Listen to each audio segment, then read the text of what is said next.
யாரைப் பொருட்டும் எதனைப் பொருட்டும் பாவம் செய்யாதீர்கள். பல நாள் திருடன் ஒரு நாள் அகப்படுவான். நம்ம செய்யக்கூடிய நன்மைகள்லே எல்லாரும் நன்மை வாங்கிப்பாங்க. ஆனால் பாவத்தில் யாரும் பங்கு வாங்கிக்க மாட்டாங்க.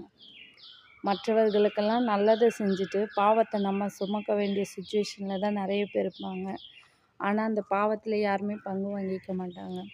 பாவத்தின் சம்பளம் அவமானம், அசிங்கம், நோய், மரணம், இது மாதிரி வரும் கண்டிப்பாக. ஆனால் பாவத்தில் யாருமே பங்கு வாங்கிக்க மாட்டாங்க. இந்த கதை உங்களுக்கு தெரியும்னு நினைக்கிறேன்.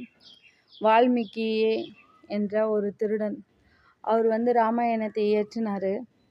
அதுக்கு முன்னாடி அவர் மிகப்பெரிய திருடனாக இருப்பார். ஒரு சாமியாரை கட்டி போட்டுட்டு அவர் சொல்லுவார், என்னை ஏன் கட்டி போட்ட அப்படின்னு.